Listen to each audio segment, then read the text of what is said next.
It's only a family vacation if all the family is together.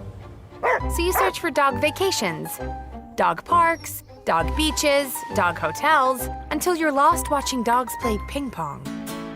And then you find Vrbo, and they search millions of homes to find you the perfect beach house, where you can throw a ball, throw a barbecue, or throw your sister in the pool. From beach houses to cabins to condos, travel better together with Vrbo.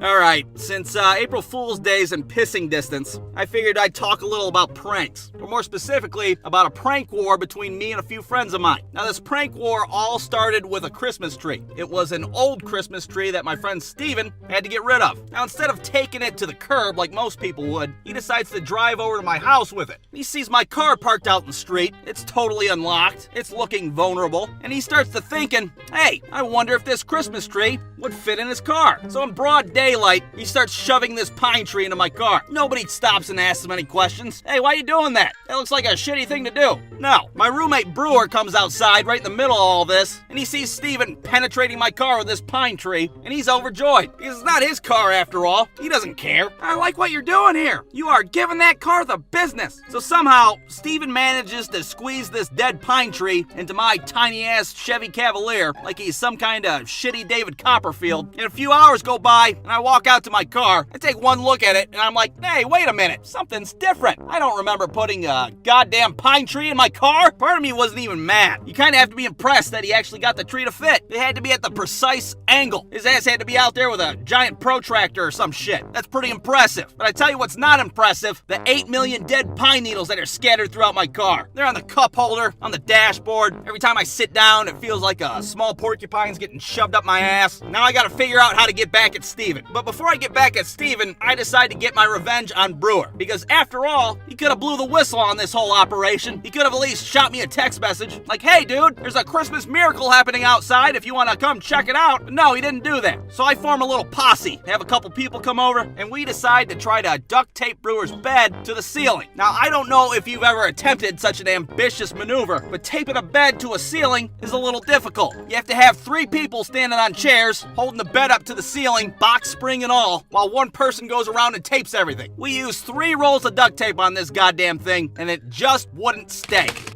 God damn it. Well, I guess we're gonna have to use plan B. Plan B was we're just gonna steal his bed and hide it somewhere. And then, since we're so goddamn funny, we're gonna put a piece of bread where his bed used to be, and then we're gonna drive to his work and leave a note in his car. And the note says, you look tired, go to bread. God damn it, we are comedic geniuses. Now, I can only imagine the look on his face when he read that weird cryptic-ass message that we left in there. You look tired, go to bread. What in tarnation does that mean? But I'm sure it made perfect sense when he got home and had to go on a shitty little scavenger hunt for his bed. But you bet your ass he did find it, because a slice of Wonder Bread makes a shitty place to sleep. Okay, cross Brewer off the list, now on to Steven. But before I could get back at Steven, for whatever reason, my friend Cody decides to throw his hat in the ring. He wants to get involved in this prank war. So the next day I'm at work making pizzas, and Cody shows up and he wants a pizza. So I make him a nice little pizza, and I don't even spit in it because I'm a gentleman, what can I say? But before he leaves, he decides he's gonna go to my car and he's gonna draw a big old wiener on my back windshield with window chalk. So a few hours go by and I leave for work and I'm totally oblivious. Hell, it's not until I'm in the middle of traffic at a red light when I look in my rearview mirror and notice it. What in tarnation is that? Oh man, it's a big dingus. Everybody on the street can see it. People are honking their horns and shit. Hey, that's quite the wiener decal you got there.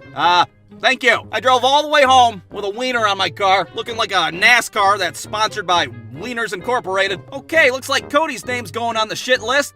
I call him up in the middle of the night. I'm gonna get you back. You're not gonna know when, and you're not gonna know how, but I'm gonna get you back. You drew a wiener on my car, and you soiled my reputation, goddammit, I'm gonna get you! But Cody was easy to get back. All I had to do was get some window chalk of my own and write, I drink pee on his bumper, right before he'd leave work. I did that sporadically for like a month. I also wrote shit on Brewer's car too, because, well, what the hell, why not? Okay, so back to revenge on Steven, because after all, he's the one that started started this whole goddamn mess, having the 12 Days of Christmas in my Cavalier. So me and Brewer are sitting there one night thinking, well, what's worse than drawing a big wiener on his car? How about drawing 1,000 tiny wieners on his car? That is a great idea. You are a goddamn genius. So that was the plan. Me, Brewer, his girlfriend, and my cousin David, we're all gonna sneak over to Steven's house at 2 in the morning, and by golly, we're gonna draw as many wieners as we can on his Ford Contour. So we're out there sneaking around in the dark, like SEAL Team 6, markers in hand, ready to draw some wieners, and there's his car, looking vulnerable just like mine was. So we get to wiener drawing. Some of them have smiley faces, some of them look like they've been hit by a car. In 15 minutes, we covered every square inch of that car with a phallus. Job well done, gang. Let's hit the road. The morning rolls around, and Steven's uncle pulls up in front of the house. He's the first one that gets to lay eyes on the Wienermobile parked out front. Oh my God, what kind of shit is my nephew getting himself involved in? He goes inside and tells Steven's mom, hey, there's a bunch of wieners on your son's car. What? Steve's car, there's a bunch of dicks all over it. Like severed dicks? No, Jesus Christ, they're drawings. Not a bunch of cut off dicks all over his car. What the hell's the matter with you? That morning was the morning that Steven had to get up and scrub 1,000 wieners off his car. And I take great pride in that. I feel like that's ample revenge for what he did. Hey, that's quite a bunch of wieners on your car there. Yeah, I'm aware.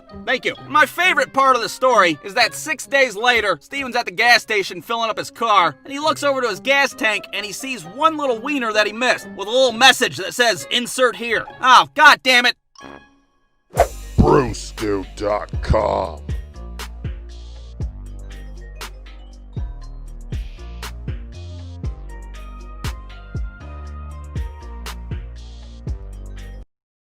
It's lemonade season, but this year, things are looking dry. That's why Country Time created the littlest bailout, stimulus checks to help. All right, now a lot of you guys know that I live next door to a kid named Michael. And a lot of you guys know that I really didn't like going over his house that much. And that was for a couple of reasons. For one, his stepdad was a dick, and he would never let us eat or drink anything in the house. What do you think, I'm feeding the whole neighborhood? I don't work 23 hours a week at a goddamn Home Depot so you can sit around and drink all our Mountain Cooler Capri Suns. And for two, they had this big-ass Rottweiler named Nathan. Now, who the hell names a Rottweiler Nathan to begin with? That's a people's name. You could confuse the shit out of somebody if you're not careful. They'd be ordering a pizza on the phone and shit. Yeah, I need a large stuffed crust with pepperoni on it. Oh, God damn it, Nathan, stop licking your asshole. That's a bad Nathan. You lick your asshole on your own time. Oh, sick. Dude, I think this guy's son's licking his own asshole. Really? Wow, what a dirty little bastard. Now, this dog was big as hell. He was massive. If he was on a Pokemon card, you bet your ass he'd have 120 HP at least. He'd be strolling around the house looking for something to bench press, looking like a goddamn bodybuilder. Hey, you guys want to rub baby oil on me and watch me flex in the mirror? He was a big dog, but he was a nice dog, and he was super friendly to everybody. Everybody except for me, that is. I don't know what it was, but as soon as I walked into Michael's house, Nathan would be like, Who the hell's this punky Brewster-looking bastard?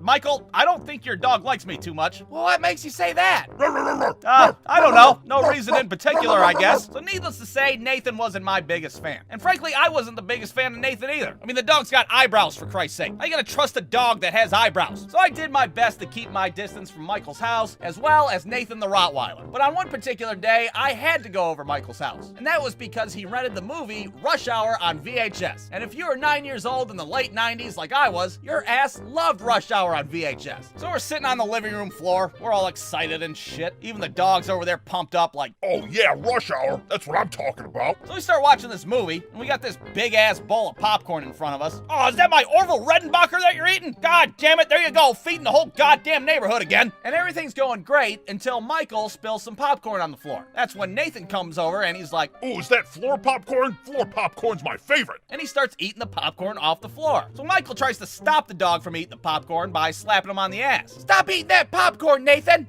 And right when that happened, Nathan looks up at me like I was the one that slapped him in the ass. Did this punky Brewster bastard just slap me in my ass in my own house? This dog comes flying at me like a goddamn ninja turtle. I turn around and try to run, but the dog chomps down on my left ass cheek. I start screaming and shit. Bad Nathan! Bad Nathan! Nathan, don't you bite me in my ass! Take your teeth out of my ass cheek! Wow, he really is a dirty little bastard, isn't he? So I'm scuttling over to the front door. Nathan's still teeth deep in my left ass cheek. Meanwhile, Michael and his stepdad are still watching Rush rush hour without a goddamn care in the world. Hey, do you think you could beat up Jackie Chan? Hell yeah, I can beat up Jackie Chan. I work at Home Depot, I can do anything. I'm trying to open the door over here, and that's when Nathan decides to bite me in the back of the head. So at this point, I'm like, oh, okay, this is it. This is how I'm gonna die, via a fucking Rottweiler. How fantastic. Somehow I get free, and I run out of Michael's house like the goddamn building's on fire. The back of my head's bleeding, as well as my ass cheek. I walk into my house looking like I just stormed the beaches of Normandy and shit. What the hell happened to you? Somebody kick your ass? It kinda looks that way, doesn't it? I got mauled in the back of my head, and then Nathan bit me in the ass cheek. Nathan bit you in the ass cheek? What kind of fucking friends are you hanging out with? Like 2 hours go by, and Michael comes over to my house. Dude, what the hell happened?